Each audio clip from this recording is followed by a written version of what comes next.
শুক্রবার ভোরবেলা ১৩ জন বাংলাদেশি নাগরিক সহ ৩ জন ভারতীয় দালাল নাগরিককে আটক করেছে বিএসএফ জওয়ানরা। পরবর্তী সময় শুক্রবার বিকালে বিএসএফ জওয়ানরা আটক ১৬ জনকে পুলিশের হাতে তুলে দেওয়ার পর সাথেই পুলিশ ১৬ জনকে আদালতে প্রেরণ করে।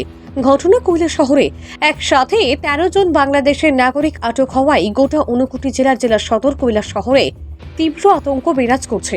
এ ব্যাপারে কৈলাসহর থানার ওসি আইপিএস রাকুল সংবাদ প্রতিনিধিদের মুখোমুখি হয়ে জানান যে কৈলাসহর থানার অন্তর্ভুক্ত সমরুরপাড় গ্রাম পঞ্চায়েতের সমরুর মুখ বিওপির ১৯৯ নম্বর ব্যাটালিয়ন বিএসএফ জওয়ানরা শ্রীরামপুর এলাকায় মনু নদীর উপর থাকা ব্রিজের কাছ থেকে একসাথে ১৬ জনকে আটক করে সমরুর মুখ বিওপিতে নিয়ে গিয়ে জোর জিজ্ঞাসাবাদ করে বিকালে কৈলাসহর থানার পুলিশের হাতে তুলে দেয়। পুলিশ জিজ্ঞাসাবাদ করে জানতে পারে যে ধৃত ১৬ জন নাগরিকদের মধ্যে ১৩ জন বাংলাদেশের নাগরিক।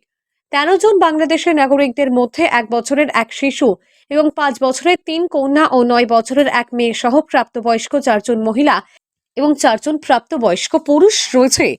তাছাড়া ধৃত ১৬ জনের মধ্যে ৩ জন ভারতীয় পুরুষ নাগরিক ছিলেন।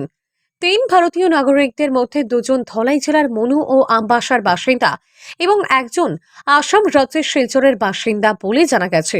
ধৃত ৩ ভারতীয় নাগরিক দালাল বলে পুলিশ সূত্রে জানা যায়।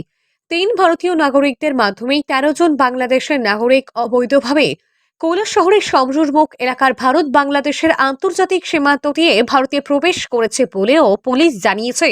ধৃত ১৩ জন বাংলাদেশের নাগরিক এবং ৩ জন ভারতীয় নাগরিক সহ সবাই সনাতন হিন্দু সম্প্রদায়ের মানুষ। বাংলাদেশে হিন্দুদের উপর আক্রমণের জেরে ওনারা নিজেদের প্রাণ বাঁচাতে ভারতে এসেছে বলে ধৃতরা জানান। ভানুচন্দ্রের রিপোর্ট, আসাম প্রাইম নেটওয়ার্ক।